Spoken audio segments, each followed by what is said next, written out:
பெண்களோட ஆடைகள், பெண்களோட ஆடைகள்ல அபாயா அந்த இந்த ட்ரெஸ்ன்னு வந்திருக்கு. தெரியாம அவன் வைக்கிற டிசைன் வைக்கிற இடங்கள் எங்கேன்னு பாத்தீங்கன்னா, அதாவது மறைவாக போட வேண்டிய உடுப்புகளை வெளியால போட்ட மாதிரி அப்படி இடத்துல டிசைனை வச்சு விடுறான்.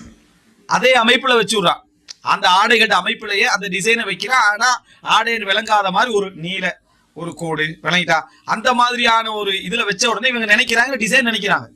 கொஞ்சம் கொஞ்சமா தான் என்ன செய்வா கொண்டு வருவான். மக்களுக்கு அது டிசைனா பாக்குறதுக்கு விட்டுட்டு கொண்டு வருவான். இதெல்லாம் திட்டமிட்டு செஞ்சாங்கன்னு நான் சொல்ல வரவும் இல்லை.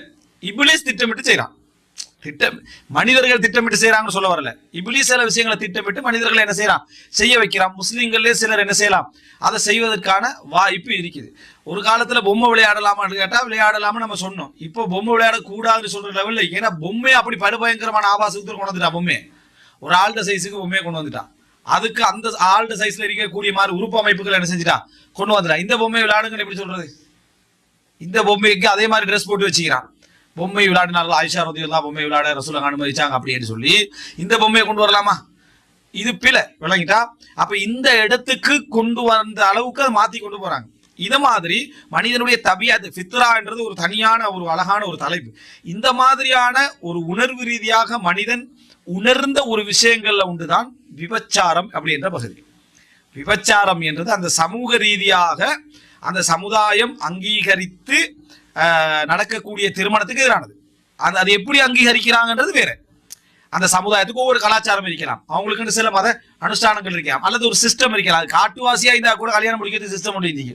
விளங்கிட்டா? ஒரு சிஸ்டத்துல அவங்க கல்யாணம் முடிக்கிறது, அவங்களுக்கு பிள்ளைகள்ன்றது பேரர்கள்ன்றது உறவுகள்ன்றது நடக்கும். அப்பதான் இது இருந்திருக்கு. இது மனித சமுதாயத்துல ஆதம் அலைஹிஸ்ஸலாம் ஹவ்வா அலைஹிஸ்ஸலாத்துல இருந்து அல்லாஹு தஆலா இந்த சப்ஜெக்ட் என்ன செய்யறான், திருமண இதை மனித இயல்பு நம்ம வச்சதாக அல்லாஹு தஆலா சொல்லி காட்டிட்டு வரான்.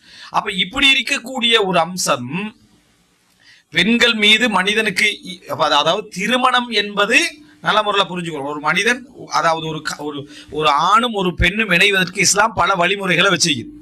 அப்படி வழிமுறைகள்ல சமுதாய ரீதியாக எல்லாரும் அங்கீகரிச்ச ஒரு முறைகள்ல ஒன்றுதான் திருமணம். இன்னும் ஒன்று ரெண்டு வழிகள் என்ன செய்ய இஸ்லாம் அதை அனுமதிச்சு வச்சிருக்கு. உதாரணமா அதாவது தனக்கு கீழே உள்ள கைதிகளா இருக்கக்கூடிய அடிமைகளோடு குடும்ப வாழ்வில் ஈடுபடுதல் என்ற ஒரு பகுதி இருக்குது. இப்படி இஸ்லாம் இந்த ஒன்று ரெண்டை என்ன செஞ்சு அனுமதிச்சு வச்சிருக்கு. இதுல இப்படி ஒரு அங்கீகாரத்தோட அதுலயும் ஒரு அங்கீகாரம் இருக்கு. அதுல என்ன இருக்குது, ஒரு அங்கீகாரம் இருக்கு. அவருக்கு மட்டும்தான் என்று சொல்லக்கூடிய ஒரு அங்கீகாரம் இருக்கு, சமூக அங்கீகாரம் இருக்கு, குடும்ப அங்கீகாரம் இருக்கு, ஒரு கலாச்சார அங்கீகாரம். இந்த அங்கீகாரத்தோடு அவர்களுக்கு மத்தியில அவங்களுக்கு பிள்ளைக்கு இவர் தான் தந்தை, அவங்க பிள்ளைக்கு இவங்க தான் தாய், இவங்க உறவு என்ற சிஸ்டம் பிறக்கிற மாதிரி மீராசுல சொத்துக்கள் கிடைக்கிற மாதிரியான ஒரு அம்சத்தோடு அது நடந்துட்டு வரக்கூடிய அந்த அங்கீகரிக்கிற முறை வித்தியாசப்படலாம். எப்படி அதை அவங்க அங்கீகரிக்கிறது இது இருந்துட்டு வருது.